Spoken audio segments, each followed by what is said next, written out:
sense. The idea is that you experience awe in situations where it's important to be acquiring information that you can use later. It makes sense. If something is awe-inspiring because it doesn't fit with your understanding of the world, that's probably something that you should know more about if you want to survive. The feeling of awe directs your attention away from yourself and toward your environment, so you can acquire more information about this new, possibly life-changing thing, whether it's positive or negative. So awe might have given us a social advantage or an intellectual advantage, or maybe some combination of both. But no matter why the emotion evolved, we know that it's incredibly powerful, to the point that it can totally hack your brain and body. For one thing, it can improve your physical health. It's been linked to lower levels of inflammation, which plays a role in all sorts of illnesses. Awe can also change your perception of what's causing events to unfold. Studies have found that it makes people more likely to interpret a series of events as the consequence of something intentional as opposed to random chance. It's all part of the search for an explanation for something your brain is struggling to comprehend,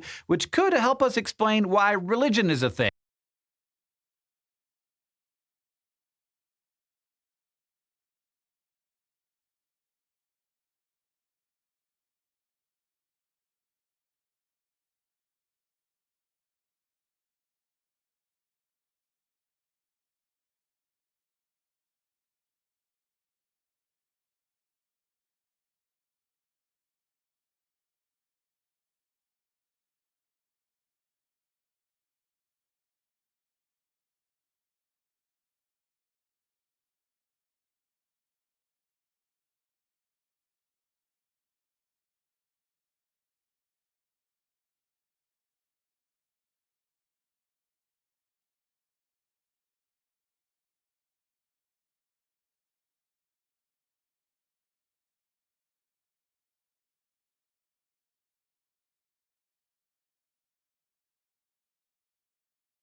English philosopher John Locke gives us a pretty standard way to map out the boundaries of intuition, so that's where we'll start.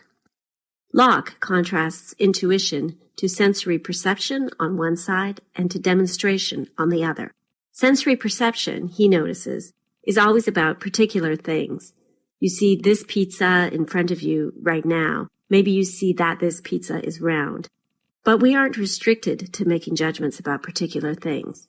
When we judge that no round things are square, we aren't just thinking about that particular pizza, but about a more general and abstract truth.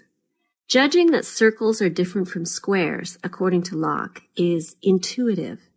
And at least in this kind of case, where Locke thinks we're recognizing features of our ideas, intuition is a perfectly good source of knowledge. We know that no round things are square through intuition. Locke also draws a contrast between intuition and demonstration. Intuition can tell us directly that a circle is not a triangle. But when we get to more complex questions, we need to use demonstration or explicit reasoning. So, for example, we can figure out that the interior angles of a triangle add up to 2 right angles. But we have to go through a series of steps to gain this knowledge, and that's demonstration. Demonstration requires conscious stages. Intuition is immediate. Locke notices that intuition and demonstration are connected, however. Each individual step in a chain of demonstrative reasoning is, or at least should be, intuitive. Contemporary thinkers still draw a similar distinction, using a variety of labels for it.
Montessori education is based on the principles developed by Maria Montessori, who opened her first school for children of low-income workers in an apartment building in Rome in 1907. The school was called Casa dei Bambini, Home for Children.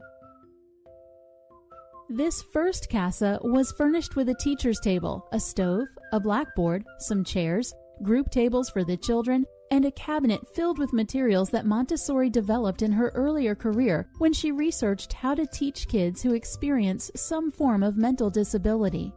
Maria Montessori created the materials after she realized that students seemed to understand complex concepts better when they engaged all their senses. Activities at this first school included personal care, such as dressing and undressing, care of the environment, like sweeping, dusting, and gardening. Otherwise, they were free to move around and play with the materials. Montessori did not teach herself, but instead oversaw the classroom work of her teachers. Montessori observed that children showed episodes of deep concentration and multiple repetitions of the same activity. Given free choice, kids showed more interest in practical activities and the materials than normal toys, sweets, or other rewards. Over time, spontaneous self-discipline emerged. Montessori concluded that working independently, children seemed to reach new levels of autonomy and became self-motivated learners. She began to see the role of the teacher as a facilitator of young human beings who are free to move and act within the limits of a prepared environment. The goal? To grow children to become independent and responsible adults who share a love for learning.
One evidence-based way to better remember what you've learned is through spaced repetition, or spacing out your learning in practice of new knowledge or skills.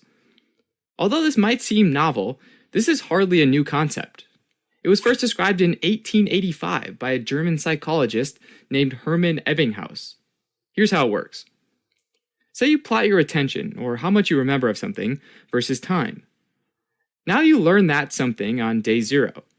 Without reviewing it, the forgetting curve will look like an exponentially decaying curve, which is kind of scary.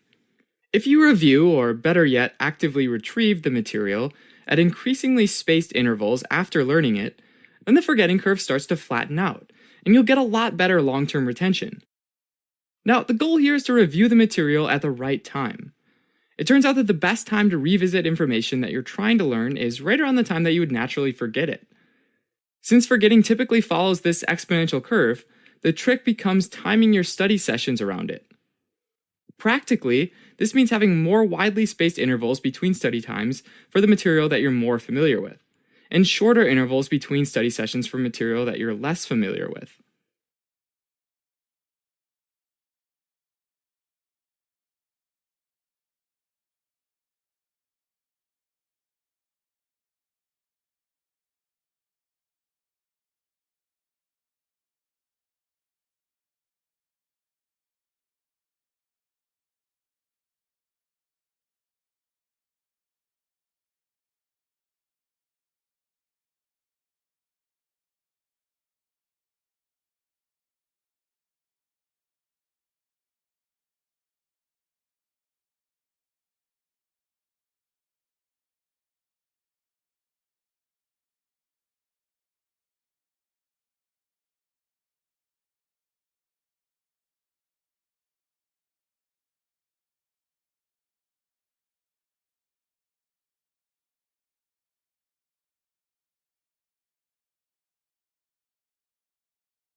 During a time when the church controlled what people could believe and the kings ruled over what people ought to own, John Locke, an English doctor, popularized 3 ideas that changed society and parenting forever. First, people keep fighting over their beliefs because nobody can actually know which one is true. To solve this problem, everyone should have freedom of thought and the right to choose their own religion. Second, kings can't just do as they please because people have natural rights to liberty, property, and life, and hence need to be asked for permission. Third, parents should avoid punishing their children, since the use of emotions to make them behave well can make them sensationalist. Instead, they should allow their children to be guided by thoughts. Locke's ideas on religion and democracy became the foundation of most liberal societies. His thoughts on education, however, may have been even more influential. Locke understood that most people doubt new ideas without any other apparent reason than them being uncommon. However, teaching children how to think rationally and all for themselves works. Education is therefore the key to freeing society from political and psychological tyranny, and his book, Some Thoughts Concerning Education, became a parenting guide to that world.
Fundamentally, the blackmailer is entitled.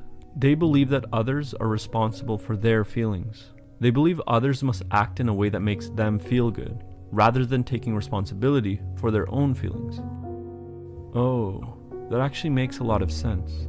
What about the person who lets themselves be blackmailed? Why do they allow that? The blackmailer refuses to take responsibility for their own feelings, but the blackmailee is the exact opposite. They take responsibility for feelings that aren't their own. While the blackmailer wants everyone around them to act a certain way, the blackmailee wants everyone to feel a certain way. While the blackmailer feels entitled, the blackmailee feels like they owe a debt. While the blackmailer passes judgments, the blackmailee is always looking to be positively judged. They take the judgments of other people very seriously. If someone says to them, "You're a very selfish person," they believe it immediately. They think, "Am I selfish? I must be selfish. Why would someone say that if I wasn't? Oh God, I'm such a bad person. I need to fix this right now." While the blackmailer wants everyone to serve them, the blackmailee wants to serve everyone. They want to be liked and approved by everyone, and they'll do just about anything to get it. While the blackmailer believes what they say is the truth, the blackmailee believes that what others say about them is the truth. And while the blackmailer's mind is dominated by taking, the blackmailee's mind is dominated by giving.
our memories are sometimes unreliable. And though we still don't know precisely what causes this fallibility on a neurological level, research has highlighted some of the most common ways our memories diverge from what actually happened. The Mall study highlights how we can incorporate information from outside sources, like other people or the news, into our personal recollections without realizing it. This kind of suggestibility is just one influence on our memories. Take another study, in which researchers briefly showed a random collection of photographs to a group of participants, including images of a university campus none of them had ever visited. When shown the images 3 weeks later, a majority of participants said that they had probably or definitely visited the campus in the past.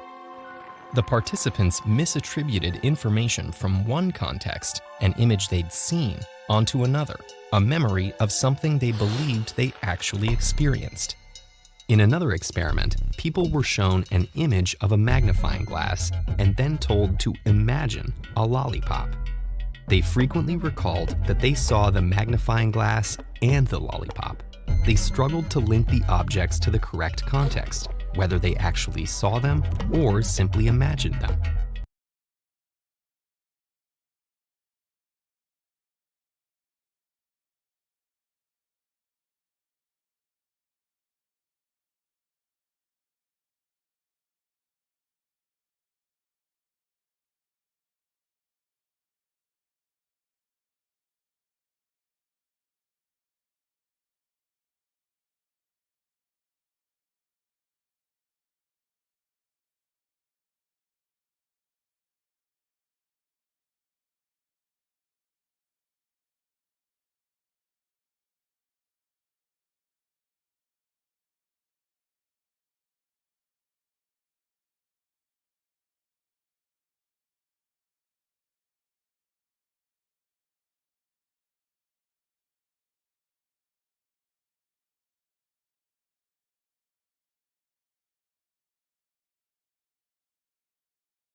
But if not trying to escape and trying too hard are both bad choices, then what are you supposed to do if you get stuck in quicksand? The trick is to stay calm. First, get rid of any heavy items that you're wearing or carrying, as they'll only drag you deeper. Then, try to lean as far back as you can to create more space for yourself. Water will come in and fill the gaps you create, which will make it easier for you to move and pull your body towards the surface. If you can, grab a stick and wedge it underneath your back. This will help to increase your leverage. Hopefully, you'll get help from emergency services, but if not, you can use these tips to get out on your own. It will be a long and exhausting process, since just to free your foot from a puddle of quicksand, moving at a rate of 1 centimeter per second, it would require the same amount of force as it does to lift a small car. And once you're free, you'll probably be in a lot of pain. With all that pressure from the densely packed sand, you might emerge from the quicksand with permanent nerve damage or without a leg. If you do manage to come out in one piece, well, maybe tread a little more carefully in the future. But don't let this one sucky experience keep you from another adventure. Put your best foot forward and take a walk on the wild side.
Scientists use a technique known as psychomotor vigilance tasks, or PVTs, to understand the impact of sleep deprivation on humans in studies.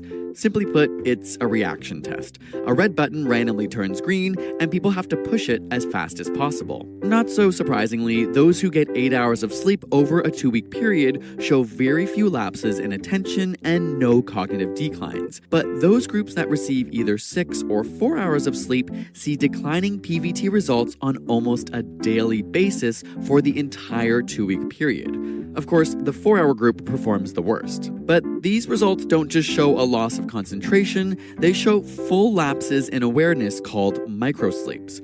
In other words, their brains aren't just slower, but shutting off for moments at a time. When looking at the results deeper, scientists concluded that getting 6 hours of sleep for 10 days in a row was the same as not sleeping for 24 hours straight. That's the same cognitive decline as being legally drunk. And if you get 4 hours of sleep for 11 days, it's like you haven't slept for 48 hours straight.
Essentially, when the brain sees something that's novel, it has to burn more energy to represent it because it wasn't expecting that. This feeling that things are going in slow motion is a trick of memory. In other words, when you're in an emergency situation, a part of the brain called the amygdala comes online. This is your emergency control center. It lays down memories on what amounts to a secondary memory track. These are very dense memories. And you're noticing everything around you and writing it all down. So when the brain reads that back out, there's such a density of memory there that the brain's only conclusion is that must have taken a long time. And I think this offers an explanation for why people think that time seems to speed up as they grow older. And it's because when you're a child, everything's new to you. You're figuring out the rules of the world. You're writing down a lot of memory. And so when you look back at the end of a year, you have a lot of memory of what you've learned. But when you're much older and you look back at the end of a year, you're probably doing approximately the same stuff you've been doing for the X number of previous years. And so it seems like the year just went by in a flash.